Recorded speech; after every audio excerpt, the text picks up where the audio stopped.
nyanyi di bawahnya Citra. Nanti berdoa di bawahnya Mesya. Nyanyi di bawahnya si Mesya, berdoa di bawah Citra. Mesya.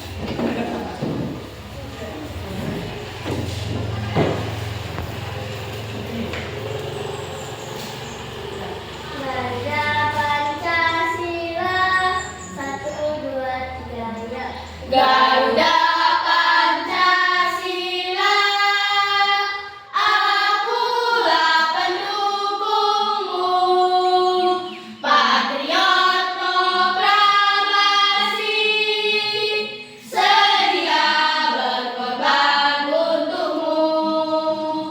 Pancasila dasar negara, rakyat adil makmur sentosa.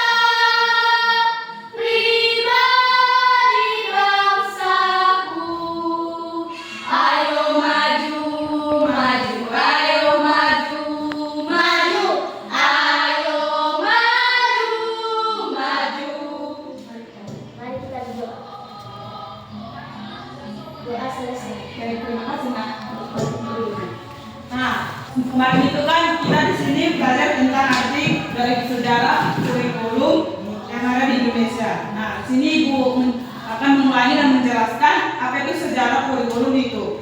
Sejarah kurikulum itu merupakan cerminan dari dinamika atau politik sosial. Sebelum kita mulai, apakah sini semua hadir? Hadir, Bu. Ibu akan mulai lagi. Sejarah kurikulum merdeka itu atau di Indonesia ini merupakan cerminan dari dinamika politik atau sosial dan kebutuhan zaman. Nah, sejak kemerdekaan itu, kurikulum di Indonesia juga mengalami perubahan berkali-kali sempurna, seperti kurikulum 1947 tentang rencana kepelajaran 1945-47. Ini adalah kurikulum pertama setelah kemerdekaan, atau fokusnya utamanya bukan pada pendidik, melainkan pada pembentukan karakter manusia atau Indonesia. Nah, yang merdeka, berdaulat, dan sejajar dengan bangsa lain. Yang kedua itu ada kurikulum tentang 1952 tentang pelajaran terbaik atau 952.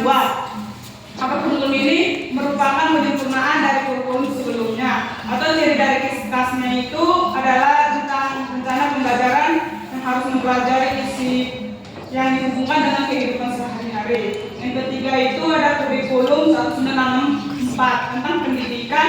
Nah, pemerintah telah menginginkan rakyat agar mendapat pengetahuan akademik untuk pembukaan pada jenjang SD. Fokusnya pada program atau Pancawardina yang tentang moral, kecerdasan, emosional, atau kepribadian atau keterampilan dan jasmani. Nah, ada juga yang keempat itu dengan kurikulum 1968 yang merupakan kurikulum pertama pada Orde Baru. Orde Baru tujuannya itu bersifat politis, yaitu mengamati rencana atau pendidikan 1964 yang diterapkan sebagai produk Orde Lama. Yang kelima itu kurikulum 197. Itu yang disempurnakan tentang model cara belajar mahasiswa aktif. Yang ketujuh itu kurikulum 195 dan eksperimen 199. Ini perpaduan dengan dalam kurikulum sebelumnya atau tentang menaikkan karena beban cara belajar siswa yang dinilai terlalu berat, atau kurikulum 2004 atau KBK, atau dan juga itu kurikulum 2016. Itu kurikulum 2013. Kurikulum 2013 itu atau kurikulum itu menekankan pada kompetisi inti yang mencakup fisik, pengetahuan, dan keterampilan juga terpadu. Ada juga kurikulum merdeka. Oke, sekarang yang kita pakai itu kurikulum merdeka yang diwujudkan pada upaya pemulihan rencana akademik. Kurikulum ini juga memberikan kreativitas pada guru. Nah, di sini Ibu juga menjelaskan apakah anak sudah paham? Sudah, Bu. Di sini kan tadi Ibu sudah menjelaskan dan juga Ibu sudah mahasiswa. Apakah sudah selesai? Sudah, Bu. Baik, di sini kita akan mulai tentang membaca dari pertanyaan itu, mulai dari Citra yang pertama. Mengapa kurikulum di Indonesia perlu mengalami perubahan berkali-kali? Jelaskan faktor-faktor. Ya, Jawabnya, faktor utamanya mengikuti perkembangan iptek, ilmu pengetahuan dan teknologi perkembangan. Saat apa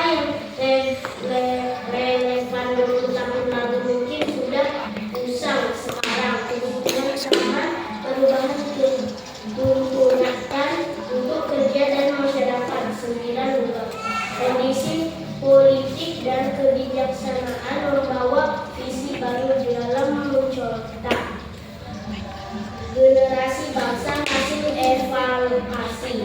Pemerintah mengevaluasi kekurangan sebelumnya untuk diperbaiki agar kualitas pendidikan meningkat. Ya, selesai Pak. Lanjut kedua. 2. Jelaskan perbedaan mendasar antara pendekatan pembelajaran pada kurikulum 1984 atau LBSA dengan pendekatan saintifik 2013. Jawab. Kurikulum 1984 atau LBSA meniti beratkan pada keaktifan fisik dan mental siswa dalam proses belajar atau siswa sebagai subjek. Namun seringkali guru terjebak hanya pada ramainya suasana kelas tanpa kedalaman kompetensi yang terukar secara sistematis. Kurikulum 2013 atau KAR 13 menggunakan pendekatan saintifik yang lebih teratur atau LM, mengamati penanyaan, mengumpulkan informasi, menalar dan mengomunikasikan. Tujuan lebih sebut pada integrasi antara sikap atau attitude, keterampilan atau speed, dan pengetahuan atau flow learning. 3. Mengapa kurikulum 1994 dianggap sebagai kurikulum dengan beban belajar paling berat? Jawaban. Kepadatan materi. Adanya upaya memadukan kurikulum sebelumnya mengakibatkan materi pelajaran menjadi sangat banyak. Sistem tutur bulan, pembagian waktu menjadi 3 tahap dalam setahun, membuat materi harus diselesaikan dalam waktu singkat sehingga siswa terburu-buru. Muatan lokal dan nasional. Banyaknya tambahan mata pelajaran muatan lokal yang dipaksakan masuk bersamaan dengan muatan nasional yang sudah padat sehingga waktu belajar di sekolah menjadi sangat panjang dan melelahkan bagi siswa. 4. Apa pertimbangan dasar dalam mengimplementasikan kurikulum Merdeka saat ini? Jawab. Kurikulum Merdeka menurut tes tinggi dan kemampuan adalah pasif guru. Tiada semua guru memiliki kecepatan yang sama dalam memahami kesengajaan fasilitas sekolah di daerah terpencil. Mungkin kesulitan mengajarkan pelajaran berbagai proyek PS atau digitalisasi karena tersebar saran dan perasaan. Baik, tadi kan di sini tadi Ibu juga menjelaskan juga kalian mudah membaca dari pertanyaan dari Ibu. Nah, sebelum itu Ibu akan simpulkan dari pertanyaan satu. Nah, di sini Ibu akan menjelaskan kesimpulan itu. Sejarah kurikulum di Indonesia itu juga merupakan cerminan dari dinamika politik, sosial, dan kebutuhan dari zaman ini. Sejak dari kemerdekaan, kurikulum di Indonesia juga telah mengalami perubahan yang berkali-kali atau menyempurnakan sistem pendidikan. Dan seperti yang tidak dibaca, kurikulum itu ada 11, yaitu tahun 1947, tahun 1952, tahun 1992, 164, 1968, dan juga kurikulum 2013. dijelaskan di sini. Apakah semua sudah paham? Sudah, Guru. Nah, kalau sudah paham, sebelum kita pulang ada baiknya kita berdoa. Sebelum kita berdoa doanya.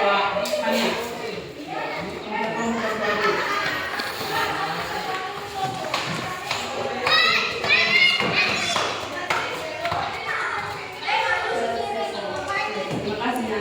Nah, sorry kita akan bertemu di besok. Selamat siang anak-anak.